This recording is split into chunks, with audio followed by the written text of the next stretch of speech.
everybody, welcome back to my Dungeon Boss Challenge Mode series. We are in the second dungeon of Chapter 1, which is going to be Tangle of Claws.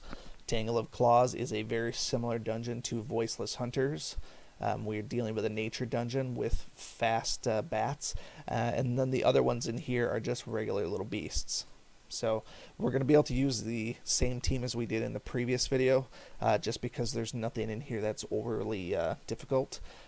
We don't need to necessarily use Augustus, but I'm going to keep him on there anyways, just because I like his armored aspect. We're going to keep the dual healers for now too, just to play it safe, and we'll let Kira and Nimriel do all the heavy lifting.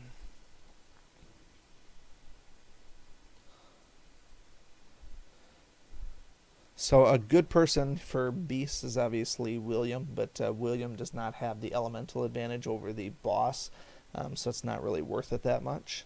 But most of these guys, I don't think they're going to do too much damage. None of them have really an elemental advantage over any of my guys, so didn't one-shot that guy, so let's kill him. I'm going to try and get one in on evasion. He dodged it, but it also gives me a chance to assess their difficulty as well. If they're going to hit me harder than I expect, it's better to find out in the first room before I go blowing through all my skills and stuff. But it doesn't look like these guys are overly difficult. Nimriel's pretty tough. I actually have her at 4 stars. You get quite the progression on Nimriel just by playing the game. So as long as you play diligently and daily, by the time you hit level 40 or so, you should have about a 4-star Nimriel. Assuming that you're spending your campaign rewards, which I hoarded them for a very long time, but you will get a very high Nimriel. She's tough to get to 6 stars, but it's certainly not impossible. What I've noticed playing my main account is you do not get 6-star Nimriel just by getting to max level. It doesn't quite work that way.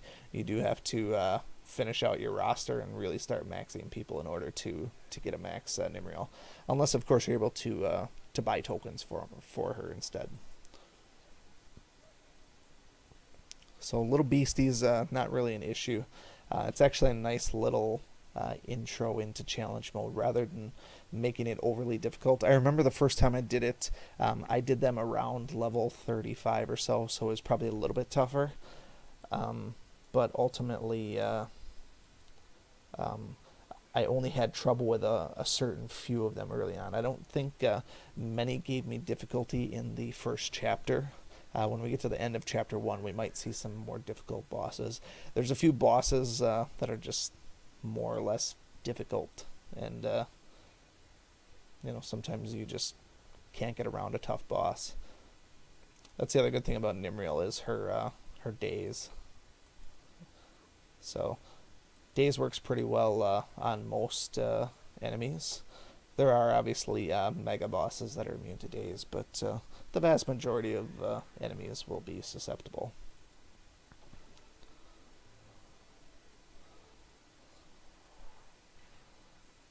Alright, so another dungeon, another 3-star, and we actually got another rune in here. Greater Bulwark. It's got resistance on it, but it's still greater. It's still a decent rarity, and it's 3 stars, so actually not a bad rune. And we're working on our Leo token, so that's good as well. But that's going to wrap up this video. Thank you so much for watching this video and supporting my channel.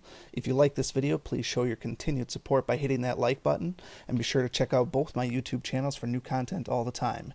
And always remember, peace is a lie, there's only passion. We'll see you next time.